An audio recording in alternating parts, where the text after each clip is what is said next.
Hello friends. पता चला कि शहर में वसंत मेला लगा है तो चल दिए।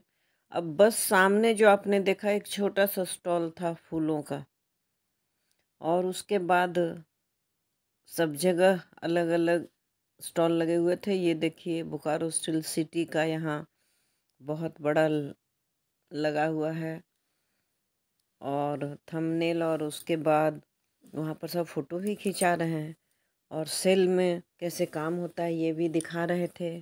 पुस्तकों की दुकानें थी, आप तरह तरह की किताबों के अगर शौकीन हैं तो वहाँ जा सकते थे। वैसे मेला कल तक ही था, मुझे भी लास्ट में पता चला। और ये अगरबत्तियाँ हैं जिसे गोबर के उपले से उन्होंने बनाया है। काफ़ी बड़े कैंपस में एक मैदान में लगाया गया था स्टॉल सब। और इस मेला को तो लोग जमा थे, लेकिन हम लोग थोड़ा 4 बजे के लगभग ही चले गए थे तो कम भीड़ थी। और इसके बाद जब हम लोग निकल रहे थे तो फिर भीड़ बढ़ रही थी। और देखिए धीरे धीरे यहाँ कुछ आर्टिफिशियल जेवर चमक रहे थे, काफ़ी सुंदर लग रहा था, लाइटनिंग अच्छी थी। बगल में ही खाने की चीज़ झिलिया वगैरह मिल रहा था, जो पुराने समय में बचपन की याद दिलाता है। तरह तरह के बच्चों के खिलौने भी लगे हुए थे। बच्चे जब आते हैं मेले में तो वो खिलौना ही पसंद करते हैं ज़्यादा, उनके लिए हर एक चीज़ थी यहाँ।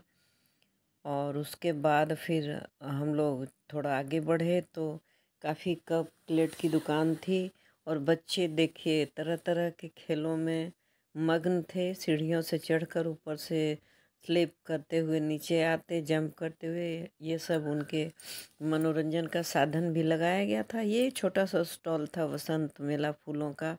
इसे मैंने सोचा था कि पूरे जगह में फूलों के स्टॉल लगे होंगे, लेकिन बस एक जगह थे।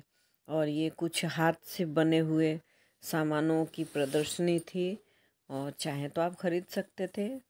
ये बहुत ज़रूरी है इन उद्योगों को बढ़ावा देना। ये बहुत मल्टीपल नट्स को खोलने के लिए बने हुए हैं। तो इन सब मैंने पूछा कि ये क्या है, तो उन्होंने बताया कि जितने भी तरह के नट बोल्ट होते हैं आप इससे खोल सकते हैं, और हथियार है ये।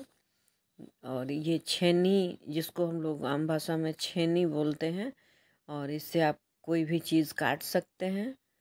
स्टील का बना हुआ था, और हैमर से इसमें आप ठोक कर कोई कट कर सकते हैं। हम लोगों ने बहुत काम किया है इसके साथ।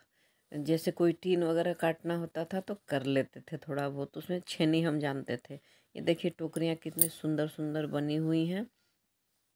और अगर कोई सामान रखने की ज़रूरत हो तो इस तरह का जूट का बना हुआ दिख रहा था, और बेंत जैसी चीज़ों का बहुत कुछ था। टोकरी था, बास्केट था, और एक पुराने ज़माने की पोंती मुझे दिखाई दी।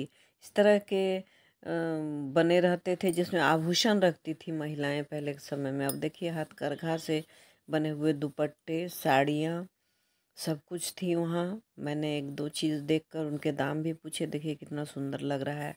तो उन्होंने कहा कि किसी को जब आप आदर देते हैं आदिवासी समाज में तो इस तरह के गमछे का उपयोग करते हैं उनको ओढ़ाने के लिए। साड़ियाँ भी टंगी हुई थी, और उन्होंने बताया। इस तरह से घूमते घूमते हम लोग मेले से बाहर आ गए। बहुत ही अच्छा लगा। आशा है आपको भी अच्छा लगेगा। अगर अच्छा लगा तो लाइक कर दें, शेयर करें। देखने के लिए आपका बहुत बहुत धन्यवाद।